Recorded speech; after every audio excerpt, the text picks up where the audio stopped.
Hello, everyone. Welcome back to my Loving Me journey. I appreciate everyone for tuning in to my story about being bullied when I was a child and the effects of it all, and even the challenges that I take myself through to overcome those issues that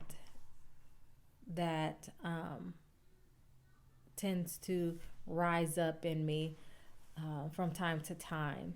And so, thank you. I hope that you're getting something out of it. Again, this was never on my radar to do.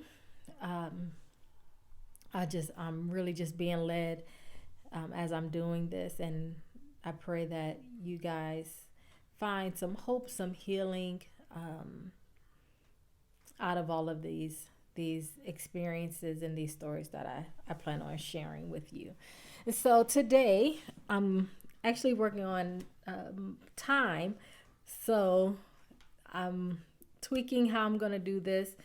I may try to fit everything all in one video or at the most down to two. So time.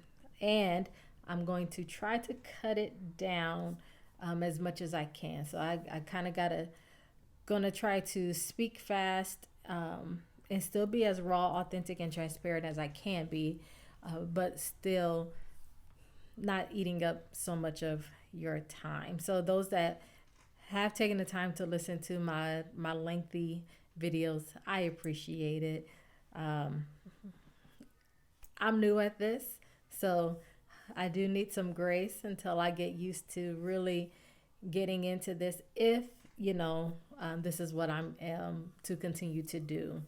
So, as you know, I said I was going to be talking about my experience with growing up without my father in my life, and this one has actually been kind of challenging to talk about, and not because I struggle with it. It's because I'm I'm kind of in a weird place with it. I don't think that my experience is common from what you typically hear from people that did not grow up with their father.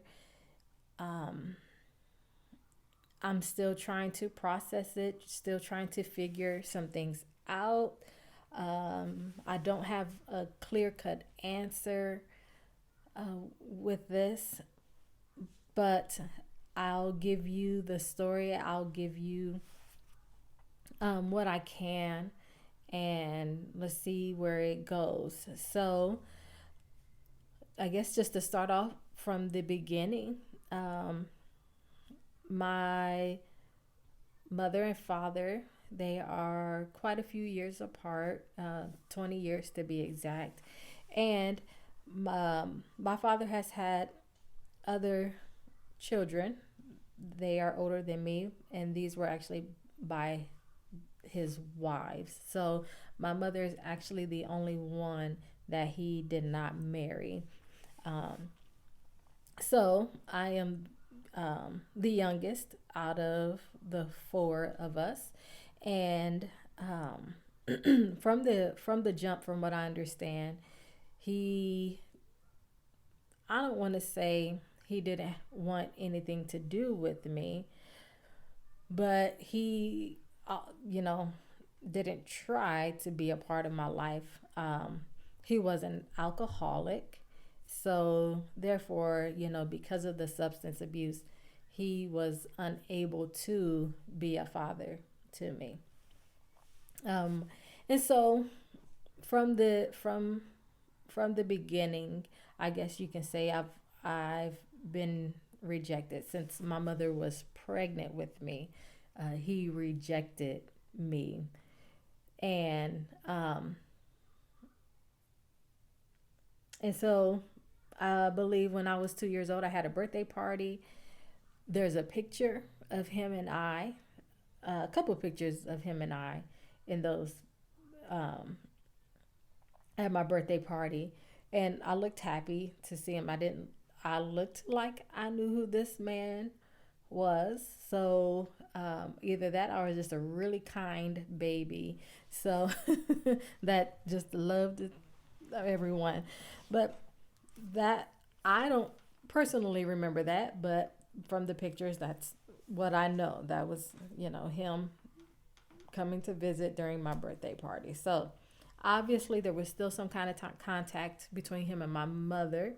Um, and now that I'm talking about this, now I realize that I probably should go back and kind of ask my mom, like, um, how did he end up being at my birthday party? Was he coming around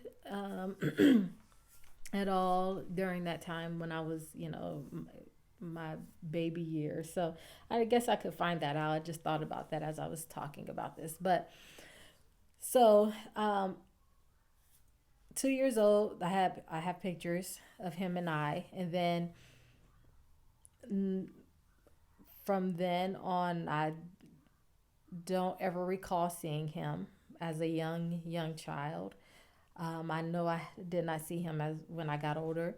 I didn't see him again until I was 21. So, um, so him not being around, obviously, I knew that he wasn't around. But what I feel like makes my situation a little different is because I wasn't bothered by it. Um, I don't know if it was because I was used to seeing single parents, you know, around me, be, whether they were the fathers, um, the mothers. I was, for some reason, looking back, they were all single parents. So that was kind of, I guess, what you can call my norm. So seeing a person with two parents would probably be more, uh, I don't want to use the word awkward, but that would have been different for me to see. So because that's what I was around, I guess I didn't feel affected by it, by him not being there. Um, I believe I asked my mom questions one or two times about him, but there wasn't much she could answer because she had not been in contact with him probably since I was 2 years old, since I was a baby.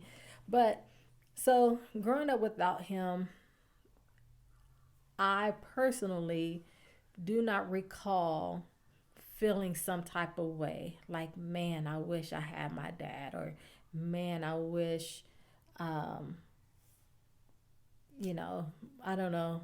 It I just, those thoughts never crossed my mind. So I wasn't bothered by his absence. And true story, when I was a newborn baby, I was talking to my mom about this, and about I told her I was going to be doing this, but for some reason, before I even shared this, she ended up bringing up the fatherhood.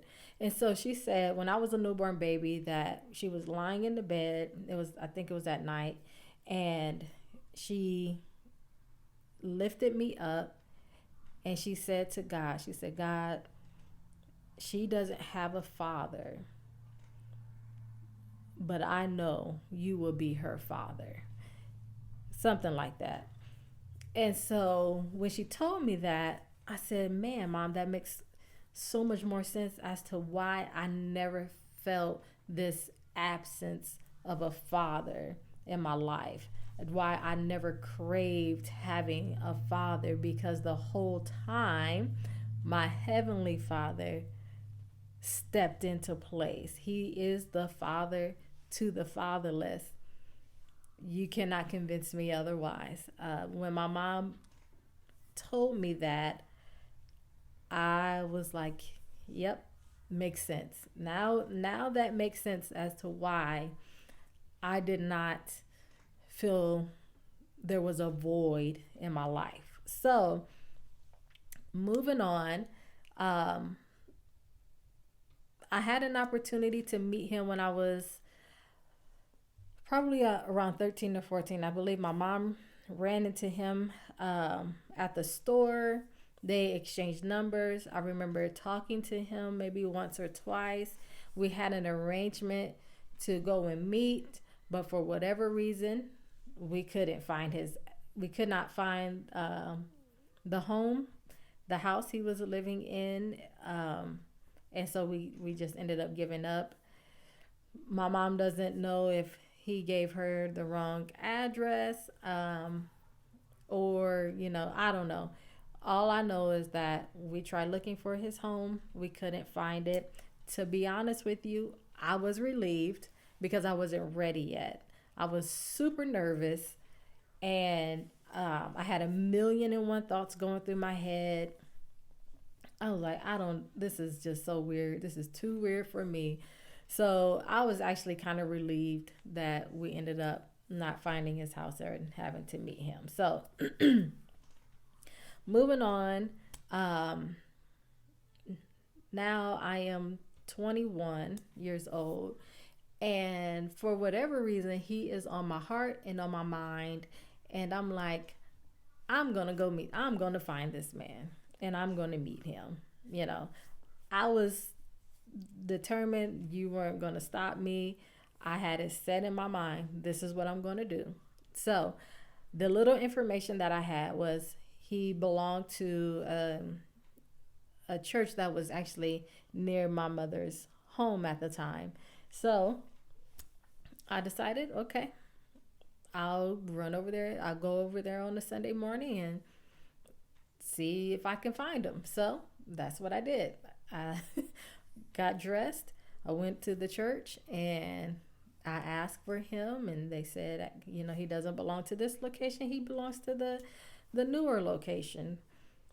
So I took off, drove over there to the newer location, and I walk in. I'm looking around. I'm like, first person I see, I'm just gonna ask. And I think the man that I did end up asking, he kind of seen me, and he probably knew that I was not a regular attendee there. So if I recall, he did ask me if I needed any help, and I told him who I was looking for, and he said, "Oh yeah," he said, he does go here, but he doesn't come until the evening service." And the man that I was talking to ended up being my uncle, my father's brother. So I got to meet my uncle, and I said, "Okay." He said, "But come back in the evening time. He'll be here."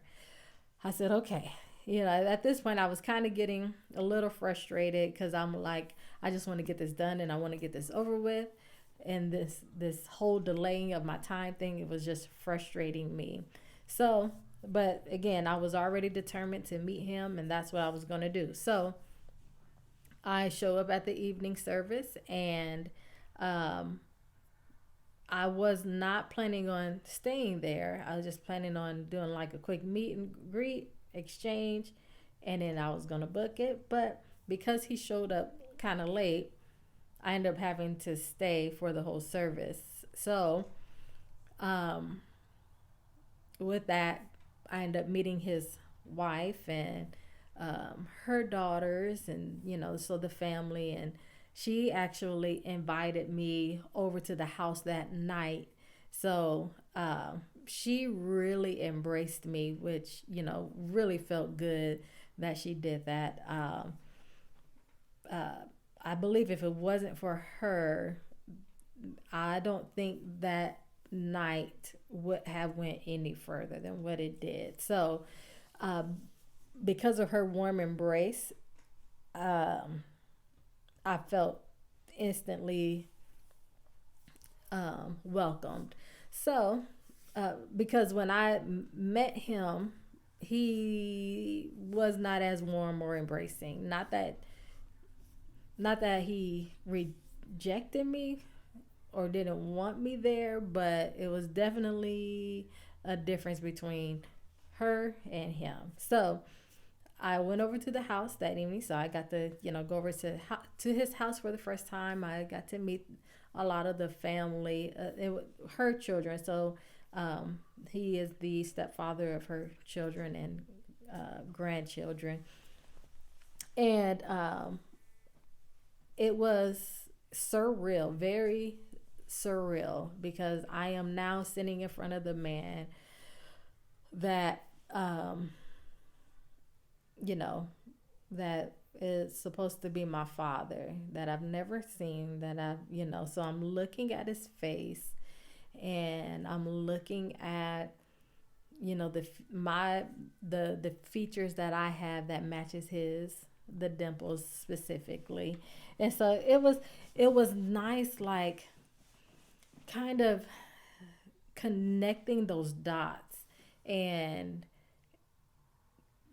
seeing, I've always had my mother there, but there was, when I met him, I realized, man, there was this half of me, or there's this half of me that I just don't know, um, or that I know exists, but I am not familiar with this. This is so foreign to me, and so it was nice to see, you know, that I shared dimples with this man, for example, and he showed me a lot of family videos, so I got to see my aunts and my other uncles and cousins. They don't live here locally, so I didn't get to meet them, and I still haven't yet, but um, I got to see them, and one of the things that really um, did me in was it's a musical family. So they're singers, they're musicians, and to see that, it was like, again, the dots connecting, like, man, this is why I love music so much. This is why I love singing. This is why I had this desire to play an instrument or two when I was younger. Um, so it was just nice to finally get that missing, that piece of identity that I was missing all this time, to finally, you know, if finally I was able to identify with this other side of me, and some things started to make sense. So it was great meeting him. At that time, I didn't have children. I wasn't married yet. So after that, he did come to the wedding. He we I visited his home a few times after that. I practically visited his home after every child I had, minus my youngest. So he's seen everybody as a baby for the most part. And that was, and it was always weird. Like, I still to this day um struggle with, what do I call this man?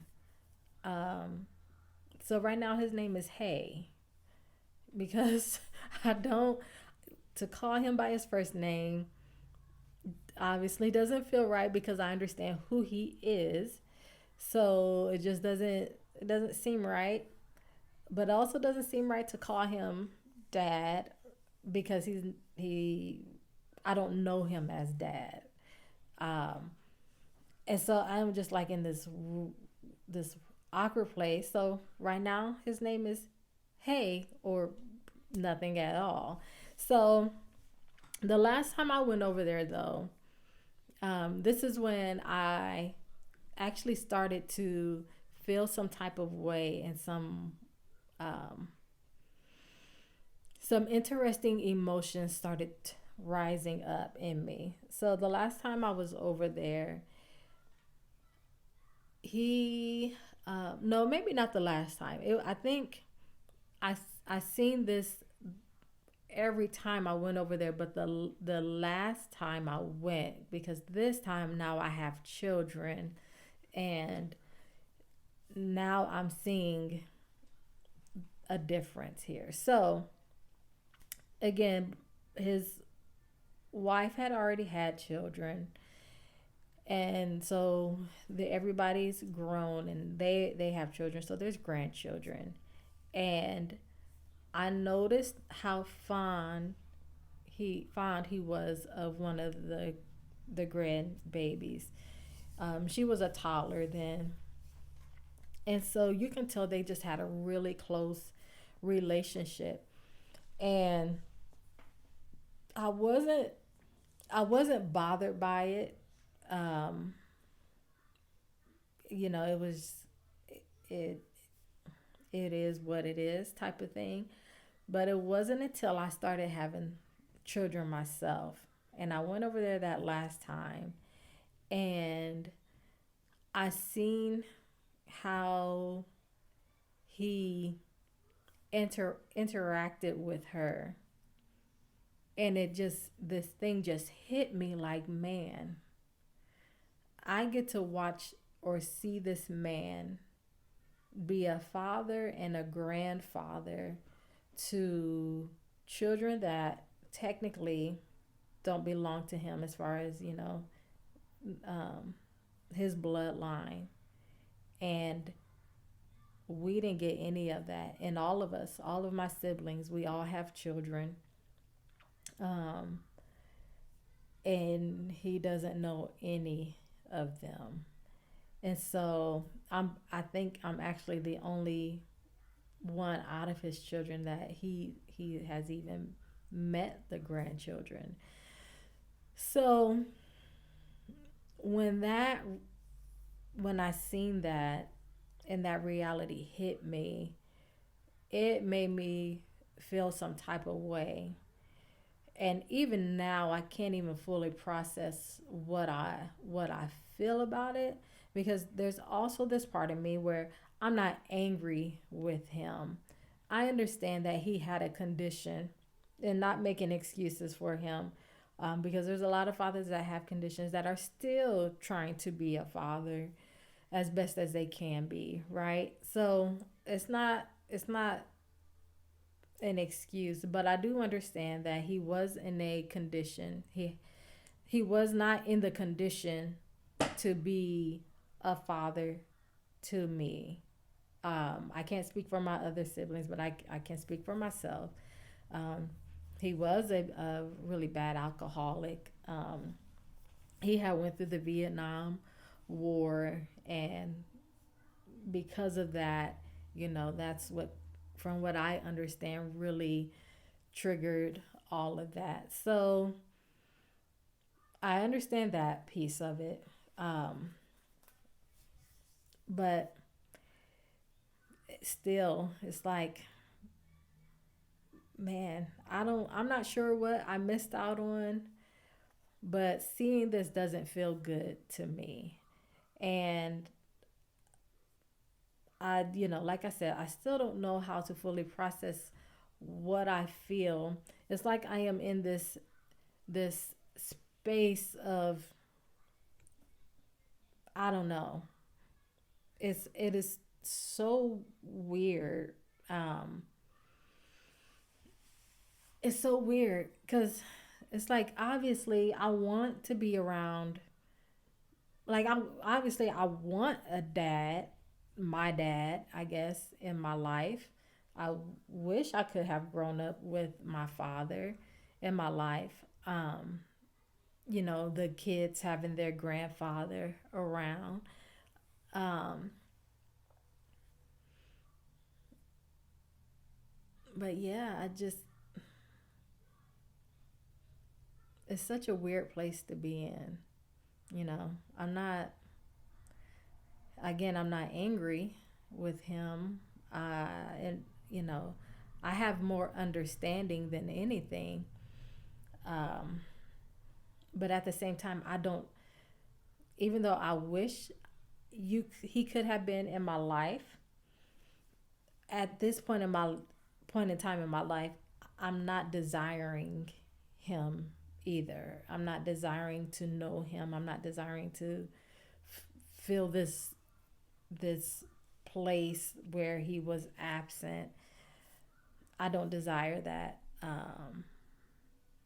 And I don't want to say I could care less, um, because I really don't know. I don't think, honestly, I don't think I'm going to know how I feel until he passes away. And not saying that, the man's on his deathbed or anything like that, but I don't think I'm going to understand or get that flood of emotions until this thing happens. And I still might even be suspended into a weird place, but that's just how that's just where I am with it.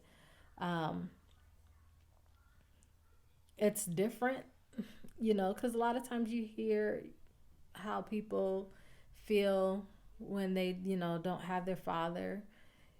Some people never grew up with the father. I know people that are angry with their fathers that, left them and did not show up in their lives. Um, I know people that are just hurt. I've seen, you know, behaviors because of people not having their fathers in their lives. And I'm not saying that I don't. Like, I am very much aware that, for example, rejection. He rejected me from the beginning. So that, whether I was aware of it or not, it's still a thing. And it's still a thing that affected me. So although I don't deal with a lot of rejection, the rejection that I have dealt with hits me to the core. And not only that, but the feeling valued, it hits me to the core, because the person that was supposed to be there to fill that space wasn't there. And so now there's this battle of, can someone really find value in me? Do you really find value in me? Do you really enjoy my presence? So yeah, there's obviously this internal battle that I go through. And I think I mentioned something about feeling valued in one of my previous videos.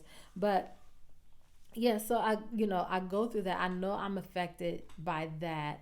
Um, and I am blessed to have, a husband and who is an active father in his children's lives. And I'll watch how he is with my girls, for example. And even still, I can't comprehend it. I can't comprehend what I missed out on. Um, and I don't think I will until they get older, to be honest with you. Um, I know, every once in a while we'll jokingly, sorry, I feel like I'm just slowly going down. This chair doesn't stay up very well, but um, I can't remember, we mentioned separating, not that we were going to separate, but just how they would feel about it. And boy, they are like, you better not, I don't care what it is, y'all better work it out. Um, so I know that having two parents in a home, in the same home, is important. But I still cannot comprehend what I missed out with my father not being in my life. And so I don't know if I am the only one. I don't think I'm the only one out there, but this is just how I'm processing it. This is This is my true, authentic feelings about it, what I remember, what I understand. Um, yeah. And so that's what it was like for me to grow up without my father. And it I didn't feel affected by it. I didn't. And so, but now those things that I talked about that I do feel affected by, like watching him be a father to another family, um, I know I felt some type of way, but I still don't understand what that was or what that is. So there's a lot of um, understanding that I need to get. And I'm not sure how to do that either, to be honest with you. Um, I I think I'm going to take the time to reach out to him and have a deeper conversation with him, and even that alone is a challenge for me. Um, because I like to, I just, yeah, I don't know, man. I honestly, I don't know. I have to take this thing one day at a time. This is not something that I actively think about. So now that this is the next part of my journey, um, I got to take this one day at a time, one step at a time, and really make sure that I am in a good mental space to do it. Um, yeah, because I don't know what it's going to be like. I don't know what it's going to be like asking certain questions, and um, yeah, and even I haven't seen him in probably about 7 years. Look, no, almost 8 years now. I haven't seen him, and um, I you never know. I might feel differently when I get back when I go into his presence again. So I'll keep you guys updated on that. Um, I don't even know how to challenge myself in this one. This is a different situation. So after I post this, if you have a suggestion on how I can challenge myself with this, I guess you kind of, if you're new to this, if you're watching the Loving Me journey for the first time, I guess you kind of have to go watch the other videos to get an idea or an understanding of what I mean by challenge myself. Um, but yeah, if you have any suggestions, please put it in the comments. I will consider them, and I will let you know how it goes if I do decide to proceed with whatever is suggested to me.